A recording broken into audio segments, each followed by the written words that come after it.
Dear children, when we are young, we have hopes and dreams and desires, and we have idols whom we worship.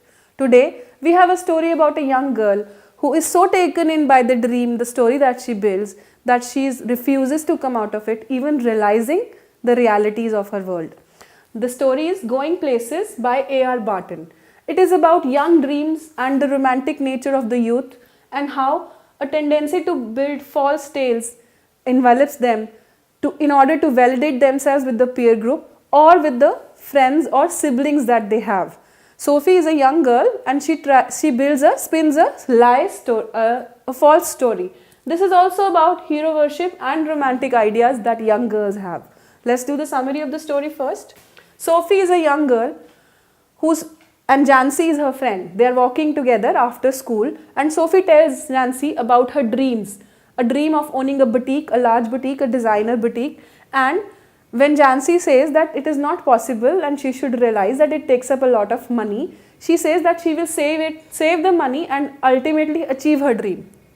Now Jancy sees the reality. She knows that belonging to lower middle class families, they are earmarked for working in the biscuit factory as soon as they finish school.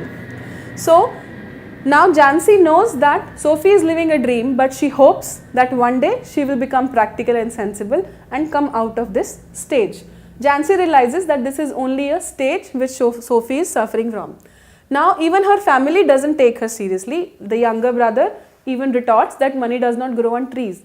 The father also chides her and tells her that if she ever has a lot of money, she should think about the family and buy them a house. They don't take it very seriously.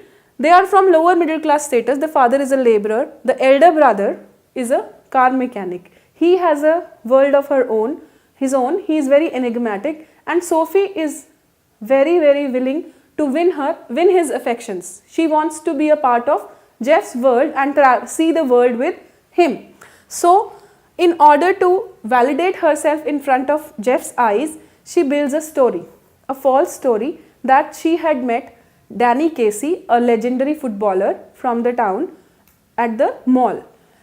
Jeff refuses to believe it, even the family refuses to believe it. The father even chides her for building such wild stories and that she will one day gets into trouble. But they don't discourage her, they support her, and they are all hoping that she will grow out of this dreaming stages.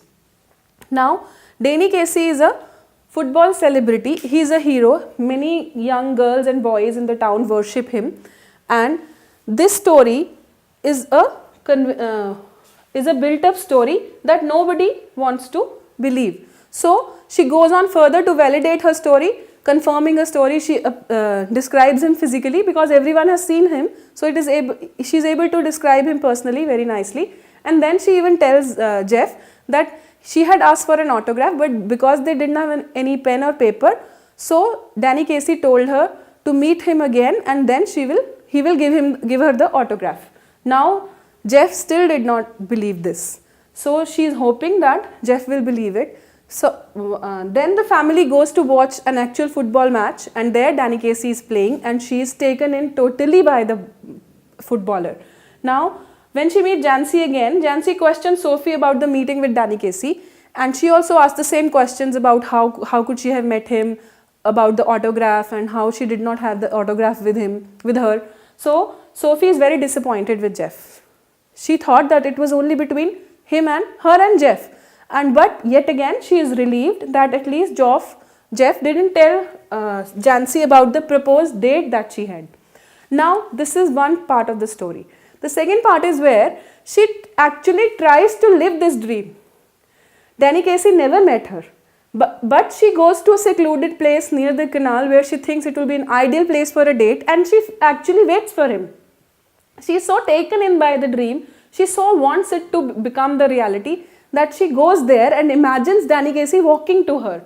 And then she tries to balance the reality and fantasy. She knows deep down that he will never come because she has never met him. But she still imagines, and then she starts feeling sad when she realizes that this is a lie, this is a dream. But again, she does not give up. She plans to keep the lie alive, the story alive, and she decides to tell Jeff that Danny Casey did not come. Now she again dreams of meeting him in the same way, asking for the autograph, and she keeps on reliving that dream. And she is again sad and miserable because sometimes she realizes, but again she falls back into the fantasy. She even feels his presence and refuses to let go of the fantasy. Also, she gets lost in the memory of the match because that is actually the only time she has seen the footballer and physically seen him. Otherwise, these are all cooked up stories which she is trying to keep on living. Now, this story tells us about the hopes and aspirations of a young girl and how she refuses to come out of that dream. We are left wondering at the end whether she will ever come out of that dream and face her realities. This also shows us the family bonding, support and acceptance that the girl is getting at her family. Jeff knows, even the younger brother knows, even the father knows, the mother also knows, but they all do not shatter her dream. They expect her to come out of it herself and realize the realities of life. But they don't want her to be disturbed at all. Then Jeff and Jancy know that she is lying, yet they do not refute her and hope that she one day comes out of the fantasy and sees the reality, and in that process they also hope that she is not hurt.